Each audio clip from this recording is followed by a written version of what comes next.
Nona parte. Meu filho. Meu filho. Lamentou-se pelo Dumuzi. Qual pecado hei cometido para ser assim castigado? Perguntou em voz alta.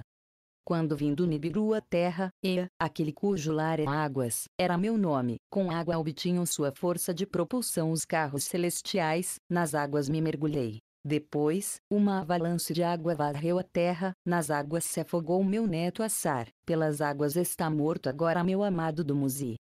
Tudo o que tenho feito, filo com propósitos justos. Por que sou castigado? Porque se tornou contra mim o fado. Assim chorava e se lamentava Enki. Quando através de Gestinana se descortinou a veracidade do acontecido, a angústia de Enki se fez ainda maior. Agora, Marduk, meu primogênito, também sofrerá por sua própria ação. Inanna se preocupou e, logo, chorou pelo desaparecimento e a morte do Dumuzi. Depois, foi velozmente até o mundo subterrâneo, sob o Abzu, para enterrar o corpo de Dumuzi. Quando Ereshkigal, sua irmã, soube da chegada de Inanna às portas do recinto, Ereshkigal suspeitou de um retorcido plano por parte de Inanna. Em cada uma das 7 portas, a Inanna se tirou um dos equipamentos e das armas que levava. Depois, no indefesa ante o trono de Ereshkigal, foi acusada de intrigar para ter um herdeiro de Nergal, irmão de Dumuzi. Tremendo de fúria, Ereshkigal não quis escutar as explicações de sua irmã. Solte contra ela as 60 enfermidades. Ordenou-lhe furiosa a seu vizir, Nantar. Com o desaparecimento de Inanna no mundo subterrâneo, sob o Abzu se preocuparam enormemente seus pais. Nannar foi com o assunto a Enlil. Enlil mandou uma mensagem a Enki. Enki soube o que tinha acontecido por Nergal, seu filho, marido de Ereshkigal. Com a argila do Abzu Enki forjou 2 emissários, seres sem sangue, imunes aos raios da morte, enviou-os ao mundo subterrâneo sob o Abzu para trazer de volta a Inanna, viva ou morta. Quando chegaram ante a Ereshkigal, Ereshkigal ficou confundida com seu aspecto. São Anunnaki? São terrestres? Perguntou-lhes desconcertada. Nantar dirigiu contra eles as armas mágicas de poder, mas saíram ilesos os 2. Tomaram o corpo sem vida de Inanna, estava dependurado de uma estaca. Os emissários de argila dirigiram sobre o cadáver um pulsador e um emissor. Depois orvalharam sobre ela a água da vida, puseram em sua boca a planta da vida. Depois, Inanna se moveu, abriu os olhos. Inanna se levantou dentre os mortos. Quando os 2 emissários estavam preparados para levar a Inanna ao mundo superior, Inanna lhes ordenou que tomassem também o corpo sem vida de Dumuzi. Nas 7 portas do mundo subterrâneo sob o Abzu se devolveram a Inanna seu equipamento e atributos. A morada de Dumuzi, na Terra Negra, ordenou aos emissários que levassem o amante de sua juventude, para lavá-lo com água pura, para ungí-lo com doce azeite, para envolvê-lo depois em um sudário vermelho, e pô-lo sobre uma laje de lápis. Logo, lavrou para ele um lugar de descanso nas rochas, para esperar ali o dia do surgimento. Quanto a ela mesma, Inanna se dirigiu para a morada de Enki, queria a retribuição pela morte de seu amado, exigia a morte de Marduk, o culpado. Já houve suficiente morte. Disse-lhe Enki. Marduk foi o instigador, mas não cometeu assassinato. Quando Inanna soube que Enki não ia castigar a Marduk, Inanna foi a seus pais e a seu irmão. Elevou seus lamentos ao alto céu. Justiça. Vingança. Morte a Marduk. Pediu. Na morada de Enlil se reuniram seus filhos, Inanna e Utu, reuniram-se para um conselho de guerra. Ninurta, que tinha derrotado ao rebelde Anzu, argumentou a favor de fortes medidas. Utu lhes informou de palavras secretas trocadas entre Marduk e os Igigi. Marduk, uma serpente maligna, devemos libertar da terra. Enlil concordou com eles. Quando se enviou a demanda da rendição de Marduk a Enki, seu pai, Enki convocou em sua morada a Marduk e ao resto de seus filhos. Embora ainda choro a meu amado Dumuzi, devo defender os direitos de Marduk. Embora Marduk instigou o mal, por um mau fado, não por mão de Marduk, morreu Dumuzi. Marduk é meu primogênito, nem que é sua mãe, está destinado para a sucessão. Devemos lhe proteger todos da morte às mãos de Ninurta. Assim disse Enki. Só Gibil e Ninagal tiveram em conta a chamada de seu pai. Ninjishzida se opôs, Nergal vacilava. Só ajudar esse se encontrar em um perigo mortal. Disse. Foi depois disso que uma guerra, de desconhecida ferocidade, explodiu entre os dois clãs. Foi diferente da luta entre Oron e Satu, descendentes de terrestres. Uma batalha entre os Anunnaki, nascidos no Nibiru. A guerra começou por meio de Inanna, que cruzou com sua nave celeste os domínios dos filhos de Enki.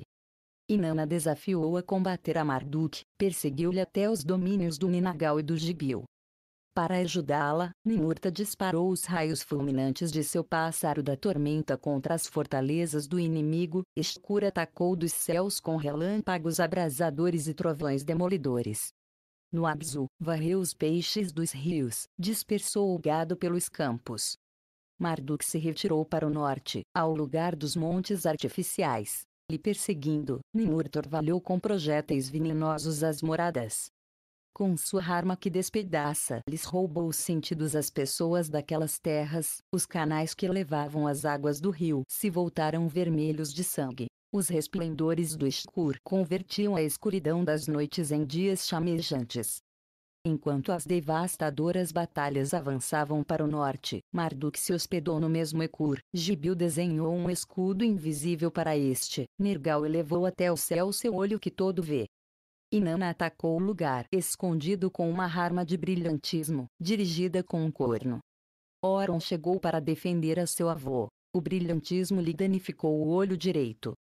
Enquanto tu mantinha a distância além do Tumum-Aos-Igigi e as suas hordas de terrestres, os Anunnaki, os que apoiavam a um e a outro clã, cercavam batalha aos pés dos montes artificiais. Que se renda Marduk, que termine o derramamento de sangue. Estas palavras transmitiu Elio Enki. Que falem irmão com irmão. Enviou-lhe uma mensagem Ninhursag Enki. Em sua guarida, dentro do Ekur, Marduk seguia desafiando a seus perseguidores, da casa que como uma montanha fez seu último baluarte. Inanna não podia superar a imensa estrutura de pedra, seus flancos lisos desviavam as armas dela.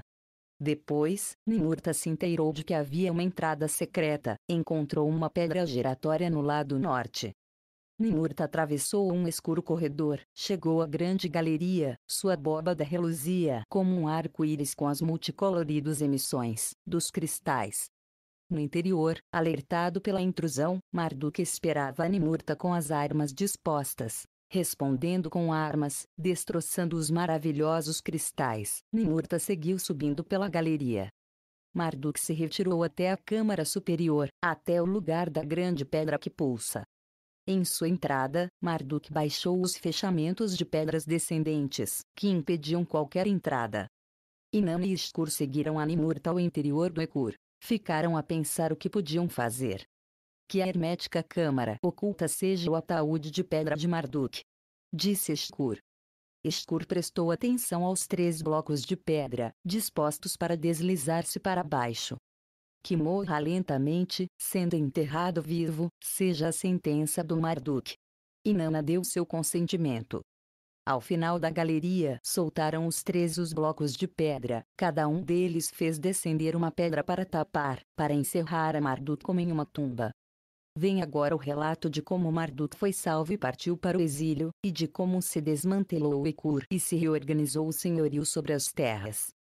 Longe do sol e da luz, sem comida nem água, Marduk foi enterrado vivo dentro do Ekur. Sarpanit, sua esposa, elevou um lamento por sua prisão e castigo sem julgamento. Acudiu Enki, seu sogro, chegou a ele com seu jovem filho Nabu. Marduk deve ser devolvido para estar entre os vivos. Disse-lhe Sarpanit a Enki. Ele a enviou ao Tu e ao Nonar, que podiam interceder ante a Inanna. Rogou que deem a vida ao senhor Marduk. Deixem que siga vivendo humildemente, deixará um lado o governo. Inanna não se aplacou. Pela morte de meu amado, o instigador deve morrer. Replicou Inanna. Ninhursag, a pacificadora, convocou aos irmãos Enki e Enlil. Marduk deve ser castigado, mas não merece a morte. Disse-lhes.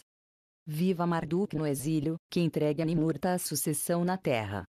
Enlil se sentiu agradado com suas palavras e sorriu. Ninurta era seu filho, de Ninurta ela era mãe.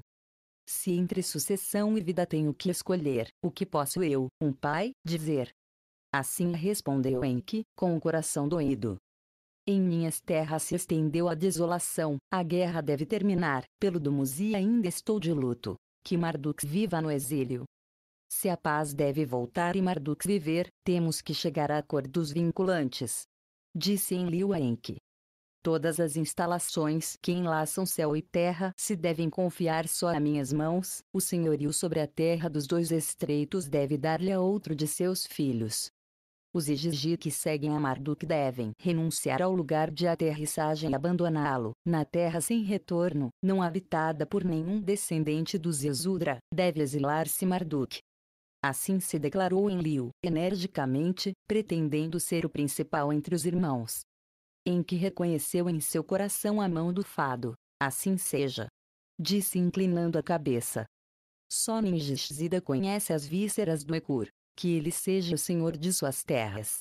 Depois de que se anunciassem as decisões dos grandes Anunnaki, se chamou a Ningishzida para o resgate.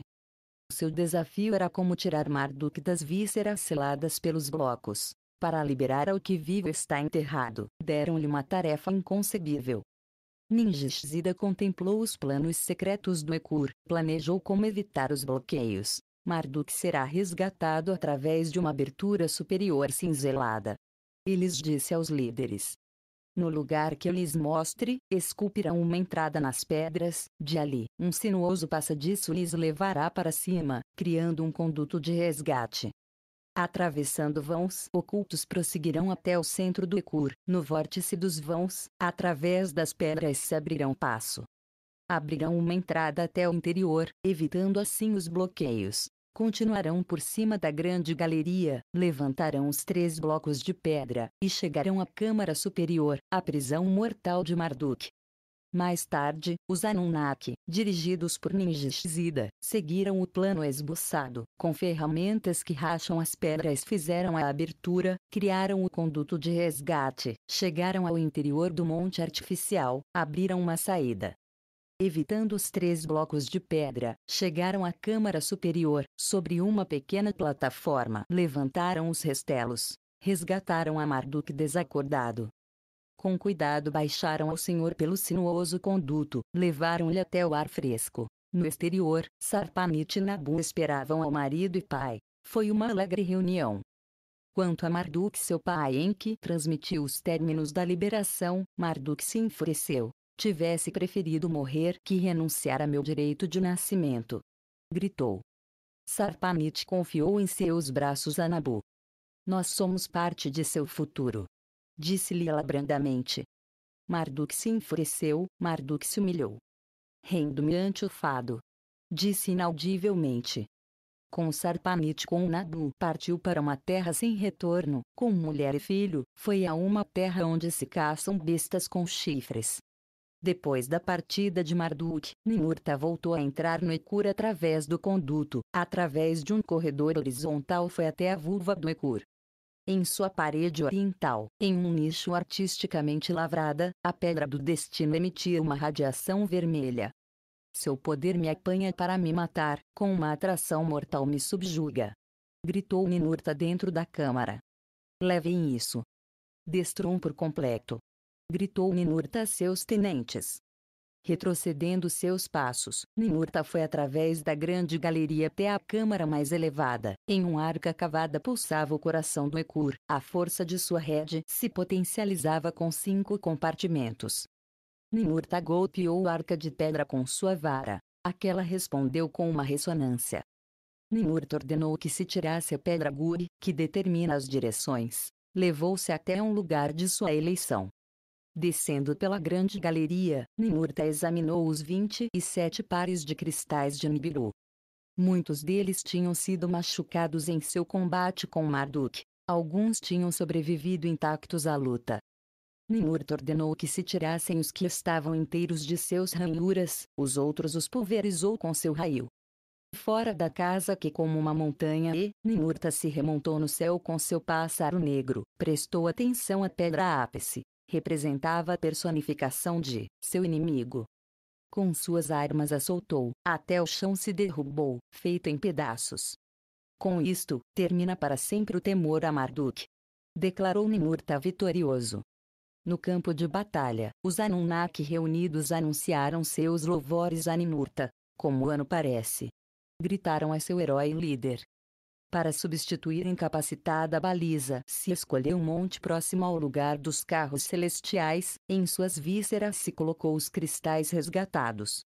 Em seu topo se instalou a pedra Guri, a pedra de direção. Ao monte lhe chamou Monte Machu, monte do barco celestial supremo.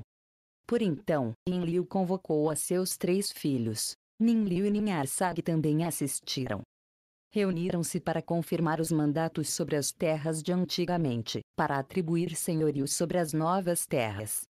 A Ninurta, que tinha vencido ao Anzu e ao Marduk, se o concederam os poderes de Enlil, para substituir a seu pai em todas as terras. Ao Escur lhe concedeu o senhorio do lugar de aterrissagem, nas montanhas dos cedros, unindo assim o lugar de aterrissagem a seus domínios do norte. As terras ao sul e ao oeste dali, onde se haviam estendido os Igigi e seus descendentes, deram ao Nannar como dote imperecível, para que as custodiassem e conservassem seus descendentes e seguidores. A península onde estava o lugar dos carros se incluiu nas terras do Nannar, Autu lhe confirmou como comandante do lugar e do umbigo da terra. Na terra dos 2 estreitos, como se lembrou, em que atribuiu o senhorio a Ningishzida. Nenhum dos outros filhos de Enki pôs objeções a isto, mas Inanna se opôs a isso. Inanna reivindicou a herança do Dumuzi, seu noivo falecido, a Enki e a Enlil exigiu um domínio para ela sozinha. Os líderes contemplaram como satisfazer as demandas de Inanna, pediram conselho sobre as terras e os povos aos grandes Anunnaki que decretam os fados, intercambiaram palavras com Anu em relação à terra e a seus assentamentos. Tinham passado quase 2 chars dos tempos do dilúvio, a grande calamidade, os terrestres tinham proliferado, das terras montanhosas voltavam para as terras baixas. Eram descendentes da humanidade civilizada através de Zuzudra, estavam misturados com a semente dos Anunnaki. Os descendentes dos Igigi que se mesclaram com humanas também estavam por aí, nas terras distantes sobreviviam os parentes de Caim. Poucos e nobres eram os Anunnaki que tinham chegado do Nibiru, poucos eram seus descendentes perfeitos. Os grandes Anunnaki consideraram como estabelecer assentamentos para eles mesmos e para os terrestres, como manter sua nobreza sobre a humanidade, como fazer que os muitos obedecessem e servissem aos poucos. Os líderes intercambiaram palavras com Anu a respeito de tudo isto, sobre o futuro. Anu decidiu ir à Terra uma vez mais. Com Antu, sua esposa, desejava vir. Sinopse da 12ª tabuleta: o chão seca, as planícies e os vales dos rios se repovoam. Ouro em abundância chega das terras além dos mares. Anu e sua esposa Antu chegam em uma visita memorável. Rememorando, os líderes se dão conta de que são marionetes do destino. Os líderes atribuem 3 regiões de civilização para a humanidade. Indultado por Anu ao partir, Marduk mantém sua rebeldia. A primeira região e as instalações espaciais são terras elilitas. A primeira civilização do homem começa na primeira região, Sumer. Marduk usurpa um lugar para construir uma torre de lançamento ilícita. Frustrado pelos elilitas, Marduk se dá à procuração da segunda região. Depois exila Ningishzida, Tot, a terras longínquas declara-se a si mesmo região autônoma, Deus Supremo, em uma nova religião. Dá início aos reinados faraônicos para marcar uma nova civilização. Enlil designa seu filho Escur para que proteja as fontes de metal. A Inanna lhe concedem os domínios da terceira região, o Vale do Indo. Os deuses concedem a realeza, começam as guerras. A 12ª tabuleta, Anu decidiu ir à Terra uma vez mais. Com Antu, sua esposa, desejava vir. Enquanto esperavam sua chegada, os Anunnaki começaram a restabelecer suas moradas no Edim. Das terras montanhosas, onde moravam os descendentes de Sem, as pessoas de cabeça negra emigraram às terras de antigamente. sobre o terreno recém-seco, os Anunnaki lhes deixaram assentar-se, para que provessem de mantimentos para todos. Onde antes do dilúvio se levantou Eridu, a primeira cidade de Enki, sobre montões de lodo e lama desenhou-se uma nova Eridu. Em seu centro, sobre uma plataforma elevada, construiu-se uma morada para Enki. A chamou Casa do Senhor, cujo retorno é triunfante. Adornou-se com ouro, prata e metais preciosos que proporcionaram os filhos de Enki. Em um círculo que assinalava para o céu, plasmaram-se as 12 constelações por seus signos. Abaixo, igual ao Oxu, fluíam as águas cheias de peixes. Em um santuário, um lugar onde não podiam entrar os que não eram convidados, Enki guardava as fórmulas Me. Para Enlil e Ninlil se fundou uma nova Nibruki sobre o lodo e a lama. Em metade das moradas do povo, dos redis e os estábulos, murou-se um recinto sagrado. Em seu interior se construiu uma morada para Enlil e Ninlil, em 7 níveis se elevava. Uma escada, que parecia subir ao céu, levava até a plataforma mais elevada. Ali guardava Enlil suas tabuletas dos destinos, com suas armas se protegiam. O olho elevado que explora as terras, o raio elevado que tudo penetra. No pátio, em seu próprio recinto, guardava-se o veloz pássaro celeste de Enlil. Enquanto se aproximava a chegada de Anu e Antu, selecionou-se um novo lugar para sua estadia no Edin, que não fosse nem de Enlil nem de Enki. O Nuki, o lugar encantador, lhe chamou. Plantaram-se árvores de sombra, e em metade se construiu uma estrutura de um branco puro, a casa de Anu. Seu exterior se elevava em 7 níveis. Seu interior era como a residência de um rei. Quando chegou à terra o carro celestial de Anu, as naves celestes dos Anunnaki se elevaram para ele. Ele dirigiu para que aterrissasse a salvo no lugar dos carros, em Tilmon. Utu, o comandante do lugar, deu a boa-vinda à terra a seus bisavós. Os 3 filhos de Anu, Enlil, Enki e Arsag estavam ali para lhes receber. Abraçaram-se e se beijaram, riram e choraram. Quanto tempo foi a separação? Diziam-se uns aos outros. Olhavam-se uns aos outros, examinando o passado do tempo. Embora maiores no Charse eram os pais, pareciam mais jovens que os filhos. Aos 2 filhos lhes via velhos e com barba. Ninharsag, em outro tempo dela, estava encurvada e enrugada. Os 5 estavam molhados em lágrimas. Mesclavam-se as lágrimas de alegria com as lágrimas de pesar. Em naves celestes foram levados ao Edin os convidados e seus anfitriões. As naves celestes aterrissaram em um lugar preparado junto ao Nuki. Todos os Anunnaki que tinham ficado na Terra estavam de pé como guarda de honra. Salve e bem-vindos! Salve e bem-vindos! Gritavam ao uníssono para o Anu e Antu. Depois, os Anunnaki acompanharam aos convidados em procissão, cantando e tocando música, até a casa do Anu. Na casa do Anu, Anu se lavou e descansou, mais tarde se perfumou e se vestiu. Antu foi escoltada pelas mulheres Anunnaki até a casa do leito dourado, em um pátio aberto, enquanto a brisa da tarde fazia ranger as folhas das árvores. Anu e Antu se sentaram sobre o tronos. Lhes flanqueando estavam Enlil, Enki e Arsag. Os assistentes, terrestres que foram completamente nus, serviram vinho e bom azeite. Outros, em um rincão do pátio, estavam assando ao fogo um touro e um carneiro, presentes de Enlil e Enki. Preparou-se um grande banquete para o Anu e Antu, esperava-se o sinal nos céus para começar. Seguindo as instruções de Enlil, Zumu, que estava instruído em matéria de estrelas e planetas, acendeu os níveis da casa de Anu para anunciar a aparição dos planetas na noite. No primeiro nível apareceu Kishar nos céus orientais, Laamo se viu no segundo nível, Mummu se anunciou no terceiro nível, Anshar surgiu no quarto nível, Lamo se viu no quinto nível, a Lua anunciou-se desde o sexto nível. Depois, a um sinal do Zumu, começou-se a cantar o hino. O planeta do Anu se eleva nos céus, pois, do nível mais alto, o sétimo, divisou-se ao avermelhado Nibiru.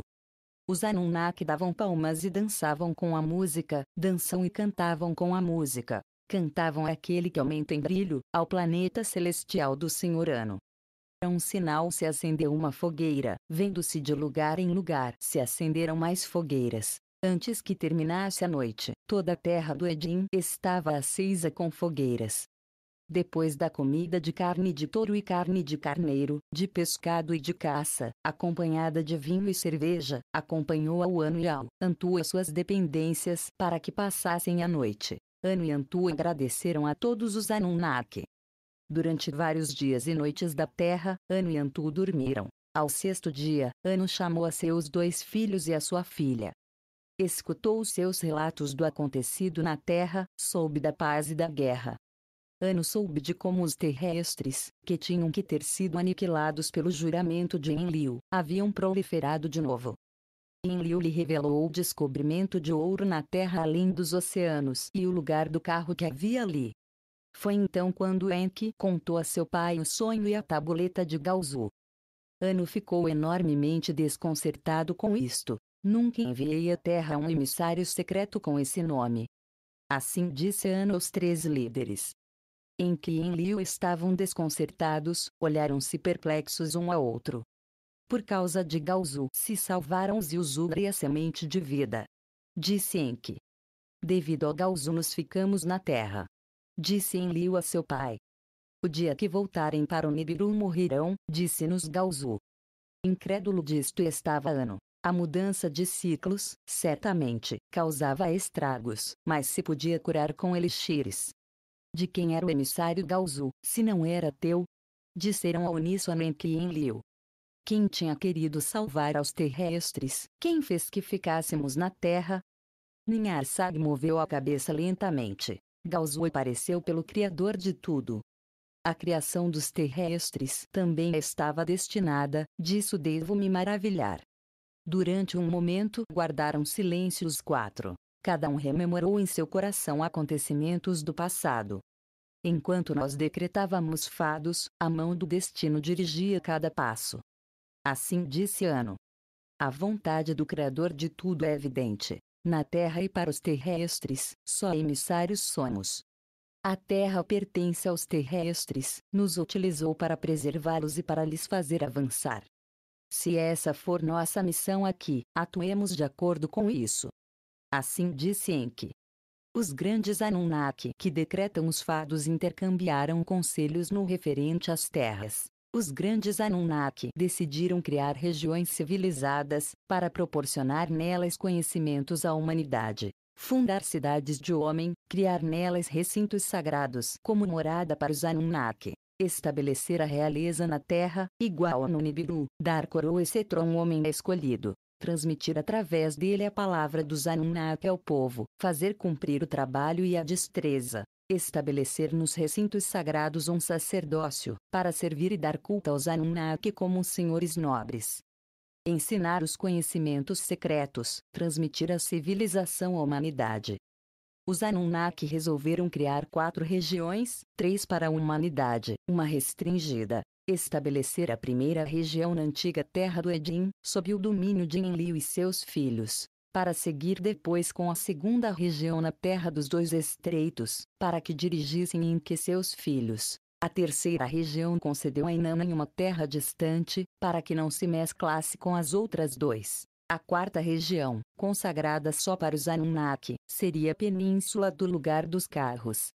Vem agora o relato da viagem de Anu às terras de além dos oceanos, e de como na primeira região se restabeleceram cidades para os Anunnaki. Tendo tomado as decisões a respeito das 4 regiões e das civilizações da humanidade, Anu perguntou por seu neto Marduk. Devo lhe ver de novo? Disse Anu aos líderes. Se eu mesmo causei a cólera de Marduk ao convidar ao Dumuzi e ao Ningishzida ao Nibiru. Perguntava-se Anu. Desejava reconsiderar o castigo de Marduk. Quando fizer sua viagem às terras de além dos oceanos, lhe dirá ao Marduk que se encontre contigo. A terra por onde vaga está naquelas partes da terra. Assim disse Enlil a Anu. Antes do casal real ir às terras distantes, Anu e Antu inspecionaram Edim e suas terras. Visitaram Eridu e Nidruki, viram onde se planejaram as cidades da primeira região. No Eridu, Enlil se queixou de Enki. Enki guarda para si as fórmulas me. Anu, sentado no assento de honra, disse palavras de louvor a Enki. Meu filho construiu uma magnífica casa para si, belamente sobre uma plataforma está elevada, em que dará grandes conhecimentos às pessoas que rodeiam e servem a casa. Agora, os conhecimentos que se guardam em segredo nos Me devem ser compartilhados com outros Anunnaki. Em que se sentiu irritado, prometeu a Anu compartilhar com todos as fórmulas divinas. Nos dias posteriores, Anu e Antu inspecionaram as outras regiões em naves celestes. Depois, no 17º dia, o casal real voltou para o Nuki para descansar uma noite mais. A manhã seguinte, quando os Anunnaki mais jovens chegaram ante Anu e Antu para serem abençoados, Anu se afeiçoou por sua bisneta Inanna, estreitou-a, abraçou-a e a beijou. Tenham-se em conta todas meus palavras, anunciou aos congregados. Este lugar, depois formos embora, dê a Inanna como dote, seja meu presente para a Inanna nave celeste na qual inspecionamos a terra. Com regozijo, Inanna se pôs a dançar e a cantar, seus louvores a Anu chegariam a serem cantados como hinos com o passar do tempo. Depois, despedindo-se dos Anunnaki, Anu e Antu partiram para as terras de além dos oceanos. Enlil e Enki, Ninurta e Ishkur, foram com eles à Terra Dourada. Para impressionar a Anu, o rei, com as grandes riquezas de ouro, Ninurta construiu para Anu e Antu uma morada. Seus blocos de pedra, esculpidos à perfeição, estavam talhados por dentro de ouro puro. Um recinto dourado, com flores de coralina esculpida, esperava o casal real. À beira de um grande lago da montanha se erigiu a morada. Mostrou aos visitantes como se recolhiam as sementes de ouro. Aqui há ouro suficiente para muitos chars vindouros, disse Anu satisfeito. Em um lugar próximo, Ninurta mostrou a Anu e ao Antu um montículo artificial. Ninurta explicava como foi feito um lugar para fundir e refinar metais. Mostrou-lhes como se extraía um novo metal das pedras. Anak, Anunnaki feito, chamou-o, mostrou-lhes como, ao combiná-lo com o abundante cobre, tinha inventado um forte metal. No grande lago, desde cujas costas chegam os metais, Anu e Antu navegaram. O lago do Anaco chamou Anu, a partir de então foi seu nome. Depois, das terras do norte, terras onde se caçavam grandes bestas com chifres, veio Marduk ante seu pai em que seu avô Anu, Nabu, seu filho, estava com ele.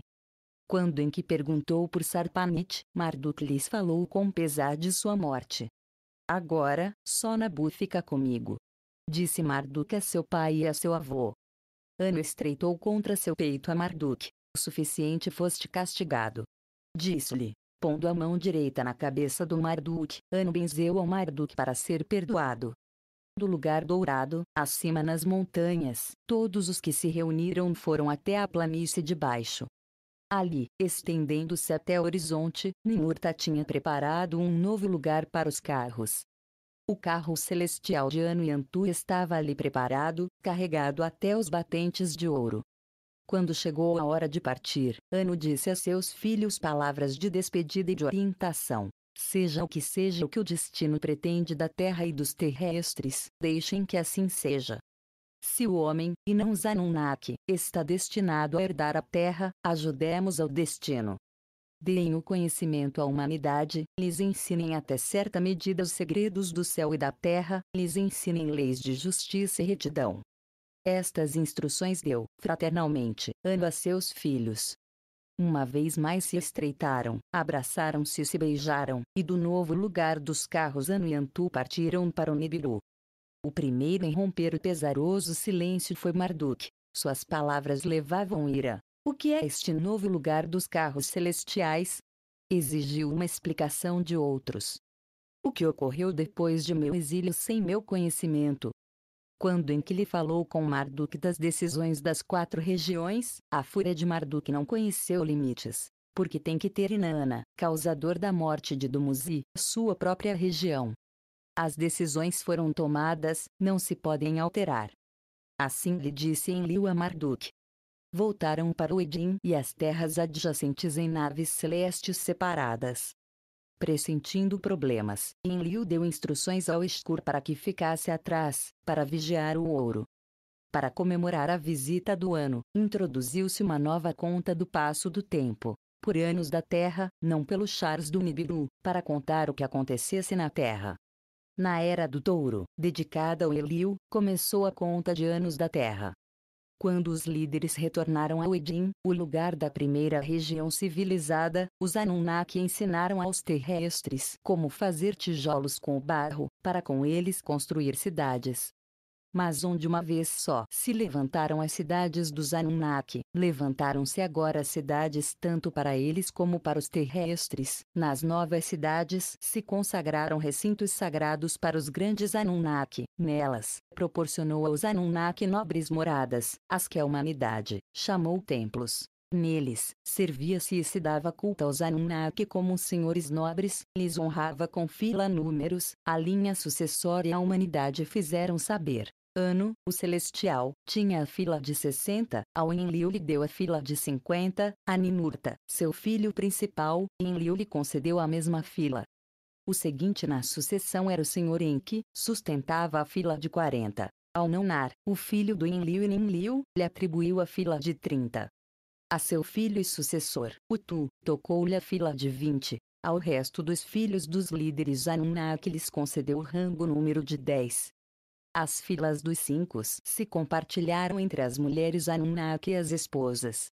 Depois de que se terminassem Eridu e Nidruki e suas morada-templos, construiu-se no lagacho recinto do Girsu para Ninurta. Ali se guardava Ninurta e Baú, sua esposa, o caçador supremo e o golpeador supremo, armas que lhe desse de presente Anu, protegiam Benigno. Onde tinha estado Sipar antes do dilúvio, em cima de um solo elevado, Utu fundou uma nova Sipar. No Ebabar, a casa brilhante, levantou-se uma morada para Utu e sua esposa Aya. Dali, Utu promulgou leis de justiça para a humanidade. Onde a causa do lodo-lama não se pôde seguir os planos de antanho, se escolheram novas convocações. Adab, uma convocação não distante do Shrubak, converteu-se no novo centro do Ninharsag. Ali, sua morada-templo recebeu o nome da Casa do Socorro e do Conhecimento Curador. Em seu santuário guardou o Ninharsag os Midi como se criou os terrestres. Ao Naunar lhe proporcionou uma cidade com retas ruas, canais e moles. Urinha era seu nome, a morada-templo lhe chamou Casa da Semente do Trono, refletia os raios da lua sobre suas terras. Escur voltou para as terras montanhosas do norte, sua morada se chamou a Casa das Sete Tormentas. Inanna residiu no Nuki, vivia na morada que Anu lhe tinha dado. Marduk e Nabu viveram no Eridu, no Edim não tinham suas próprias moradas. Vem agora o relato da primeira cidade dos homens e da realeza na terra, e de como Marduk tramou construir uma torre e de onde Inanna roubou os-me. Na primeira região, nas terras do Edim e nas cidades com recintos, seus senhores Anunnaki ensinaram trabalhos e ofícios aos terrestres. Não muito depois se irrigaram os campos, logo as embarcações navegaram por canais e rios. Redes e celeiros estavam transbordantes, a prosperidade enchia a terra. Kinji, terra dos nobres vigilantes, se chamou a primeira região. Depois, decidiu-se deixar que as pessoas de cabeça negra tivessem uma cidade para eles mesmos. Kish, cidade cetro, chamou-se, no Kish começou a realeza do homem. Ali, em terreno consagrado, Anu e Enlil implantaram o objeto brilhante celestial. Nele, Ninurta designou ao primeiro rei, homem poderoso foi seu título real. Para fazê-lo centro da humanidade civilizada, Ninurta viajou ao Eridu para obter de Enki as tabuletas que conservavam as fórmulas divinas para a realeza. Com o traje adequado, Ninurta entrou no Eridu, com respeito, perguntou pelos Mi da realeza. Enki, o senhor que salvaguarda todos os Mi, concedeu a Ninurta 50 Mi. No Kish, ensinou as pessoas de cabeça negra a calcular com números, a celestial Nizaba lhes ensinou a escrever, a celestial Ninkashi lhes mostrou como fazer cerveja. No Kish, dirigidos por Ninurta, proliferou o trabalho do forno e a ferraria, carretas com rodas, puxadas por asnos machos, criaram-se habilmente no Kish. No Kish se promulgaram leis de justiça e de reta conduta. Foi no Kish onde o povo compôs hinos de louvor a Ninurta, de suas heróicas façanhas e vitorias cantavam, de seu terrorífico pássaro negro cantavam, de como tinha submetido aos bisões em terras longínquas, como tinha encontrado metal branco para mesclá-lo com o cobre. Foi um tempo glorioso para Ninurta, com a constelação do arqueiro Yonhou. Enquanto isso, Inanna esperava seu senhorio na terceira região. Enquanto isso, exigia dos líderes seus domínios. A terceira região virá depois da segunda, asseguravam-lhe os líderes. Depois de ver como Ninurta tinha ido ao Eridu, como tinha obtido o da realeza, Inanna urdiu um plano em seu coração, tramou a obtenção do Midenki. Enviou a sua donzela de câmara Ninshubur ao Eridu, para anunciar uma visita de Inanna. Depois de ouvir isto, Enki deu rapidamente instruções ao Zimud, seu mordomo. A donzela, completamente só, dirige seus passos até minha cidade do Eridu. Quando chegar, completamente sozinha, fala a entrar em minhas câmaras interiores. Lhe põe água fria para que refresque seu coração, lhe dê bolos de cevada com manteiga, prepara vinho doce, enche vasilhas de cerveja até o bordo. Quando Inanna entrou sozinha na morada de Enki, Zimud seguiu as ordens do Enki. Depois, quando Enki recebeu a Inanna, viu-se afligido pela beleza de Inanna. Inanna ia cheia de joias, através de seu fino vestido se revelava seu corpo. Quando se inclinava, Enki admirava completamente sua vulva. Beberam vinho doce das taças de vinho, competiram em beber cerveja. Mostre-me-os-me. Disse-lhe Inanna a Enki brincando, deixa que sustente minha mão. 7 vezes no transcurso da competição Enki deixou Inanna sustentar as fórmulas divinas do senhorio e a realeza, do sacerdócio e o tabelionato, Enki lhe deixou sustentar a Inanna os-me do traje amoroso e da guerra, da música e do canto, do trabalho da madeira, os metais e as pedras preciosas, os 94 necessários para os reinos civilizados deu Enki a Inanna. Sujeitando com força seus prêmios, Inanna fugiu do dormitório de Enki. Apressou-se em chegar a seu navio do céu, deu instruções de elevar-se e afastar-se a seu piloto. Quando Zimud despertou Enki de seu sonho. Prende a Inanna. Disse Zimud. Quando Enki ouviu do Zimud que Inanna já tinha partido em seu navio do céu, deu instruções ao Zimud para que perseguisse a Inanna na nave celeste de Enki. Tem que recuperar todos os-me. Disse-lhe. Zimud interceptou o navio do céu de Inanna nas cercanias do Nu, que a fez voltar para o Eridu e enfrentar-se à ira de Enki. Mas quando Inanna foi levada de volta ao Eridu, os-me não estavam com ela. Os tinha dado a sua donzela de câmara, Ninshubur, a casa do ano em Unu que os tinha levado Ninshubur. Em nome de meu poder, em nome de meu pai Anu, ordeno que me devolvas os-me. Assim lhe falou Enki, enfurecido, a Inanna. Em sua morada deixou cativa. Quando ouviu isto, Enlil foi ao Eridu a enfrentar-se com seu irmão. Em justiça obtive os-me, o mesmo em que os pôs em minhas mãos. Assim o disse Inanna a Enlil, verdade que Enki admitiu. Quando chegar a seu fim o tempo do Kish, a realeza passará ao Nu que declarou Enlil. Quando Marduk ouviu tudo isto, enfureceu-se enormemente, sua ira não conheceu limites. O suficiente foi minha humilhação. Gritou-lhe Marduk a seu pai Enki. Imediatamente, exigiu de Enlil uma cidade sagrada para si mesmo no Edim. Mas Enlil não teve em conta a petição de Marduk, e Marduk tomou em suas próprias mãos o fado. Considerou um lugar que tinha sido selecionado para a chegada do ano, antes que se decidissem pelo Unug, chamou a Nabu, aos exigia seus descendentes desde suas terras dispersas, para fundar uma cidade sagrada para Marduk, um lugar para naves celestes. Quando seus seguidores reunidos no lugar não encontraram pedras com as que construir, Marduk lhes mostrou como fazer tijolos e cozê-los ao fogo, para que servissem como pedras. Com tudo isto, começaram a construir uma torre cujo topo pudesse alcançar os céus.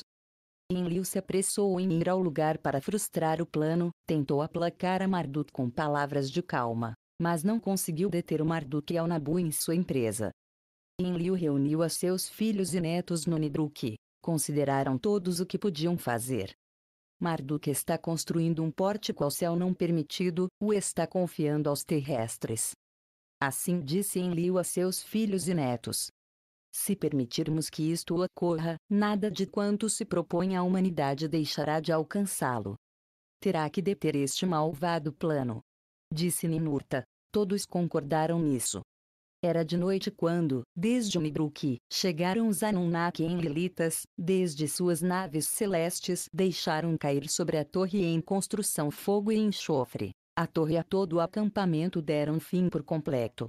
Então, Enlil decidiu dispersar o líder a seus seguidores. Enlil decretou confundir seus conselhos no sucessivo, destruir sua unidade. Até agora, todos os terrestres tinham uma só linguagem, em uma única língua falam. No sucessivo confundirei sua linguagem, para que não se compreendam entre si. Tudo isto aconteceu no ano 310 desde que começa-se a conta dos anos da Terra. Em cada região e em cada terra fez falar as pessoas em línguas diferentes. Depois deu a cada povo uma forma diferente de escritura, para que não se pudessem compreender uns a outros. 23 reis reinaram no Quiche, durante 408 anos foi a cidade do cetro. Também foi no Quiche que um amado rei, Etana, foi levado a uma viagem celestial. Que no tempo atribuído se transfira a realeza ao Nuki. Assim o decretou Enlil. Até seu chão se transferiu o objeto brilhante celestial desde o Quiche. Quando lhe anunciou ao povo a decisão, cantaram a Inanna um hino de exaltação.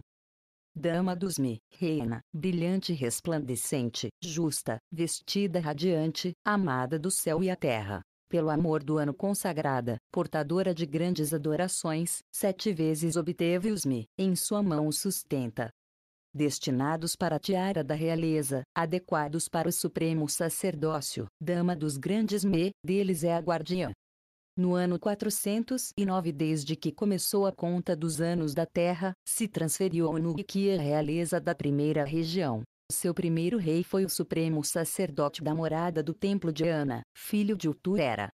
Quanto ao Marduk, foi a terra dos dois estreitos, esperava ser o senhor da segunda região, uma vez se estabelecesse. Vem agora o relato de como se estabeleceram a segunda e a terceira região, e de como Ningishzida foi exilado e o Nuki ameaçou Arata.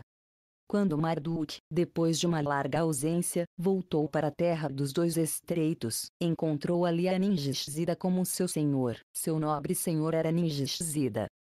Ningishzida fiscalizava as terras com a ajuda dos descendentes dos Anunnaki que se haviam casado com terrestres, o que uma vez Marduk tinha planejado e instruído, Ningishzida o tinha revogado. O que é o que passou? Exigiu saber Marduk. Marduk acusou a Ningishzida da destruição do oculto, de fazer partir para Oron a um lugar deserto, um lugar que não tem água, um lugar sem limites, onde não desfrutava de prazeres sexuais. Os dois irmãos montaram um alvoroço, embarcaram-se em uma amarga disputa. Disposta atenção, aqui estou em meu próprio lugar, disse Marduk a Ningishzida.